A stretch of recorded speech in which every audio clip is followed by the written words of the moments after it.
Today was an exercise in futility, or at least it felt like one, and I figured, why not use this chance to talk about the cycles of creativity and the doubt we can carry on one sleeve while wearing our hearts on the other.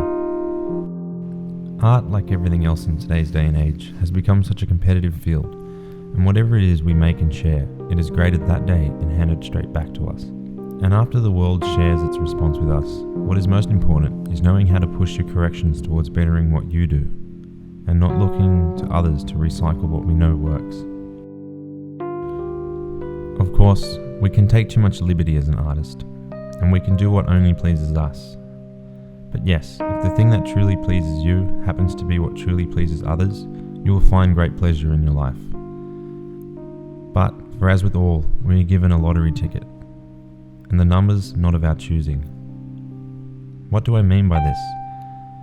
Well, I guess what I'm trying to say is we do not control our fate, our fame, or our fortune when working honestly with ourselves.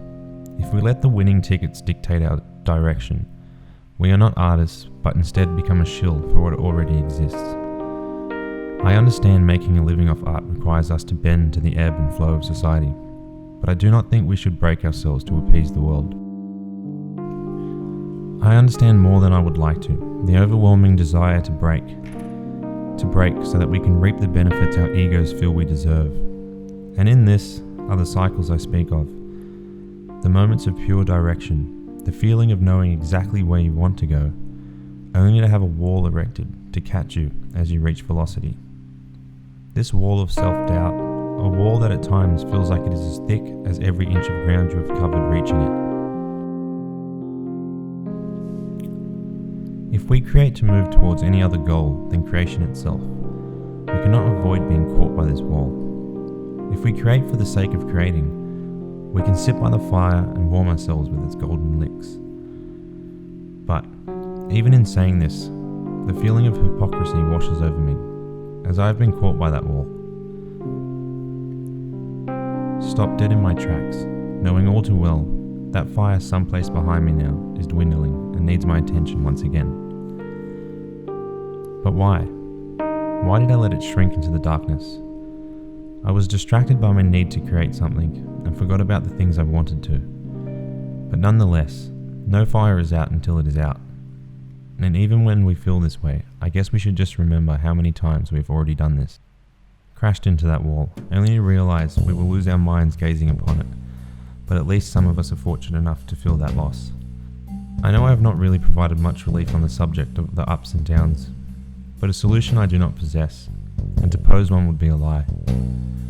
For now, I will lick my wounds until the path is revealed. This piece I am sharing today, I must say, this did not turn out how I planned. I made a lot of big mistakes and continued to work through them, whereas usually I would start again. When working in watercolors, I find you can get away with a decent amount of accidents. But once all the paper is lost, it is usually time to start over. But I was all set up, camera at the ready, and I let myself become impatient. In the end, this piece was folded and left to sit in the water I had rinsed my brushes in, its final resting place. So what did I learn?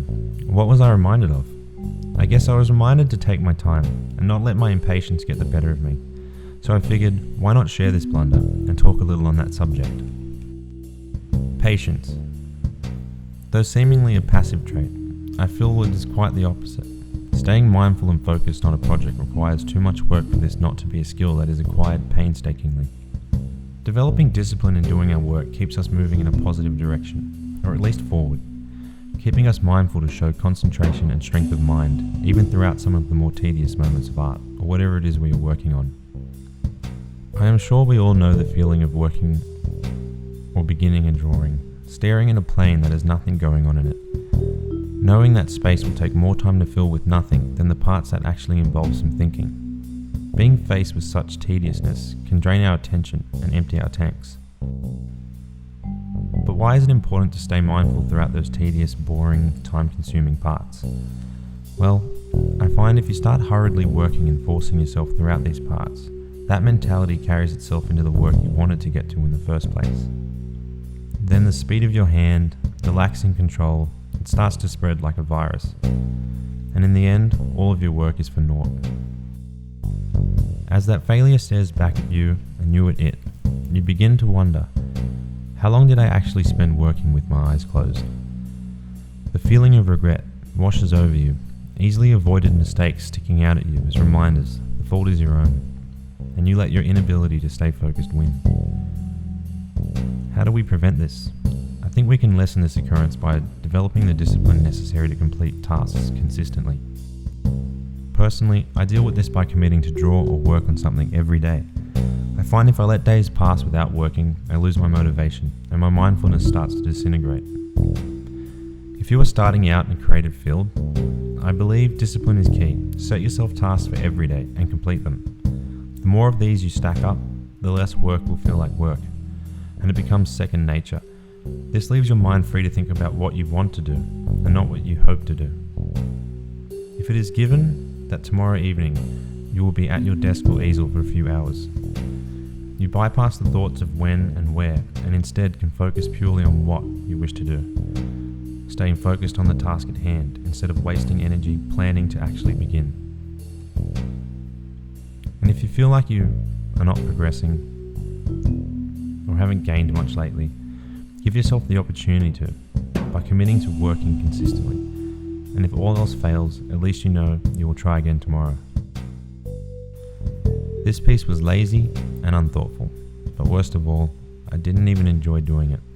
But this is life. We try to learn from our mistakes, but they always rear their ugly heads again. Just to remind us why we don't get to slack off. And on that note, thanks for watching. Some days we take a hit, but we can try again tomorrow. Goodbye.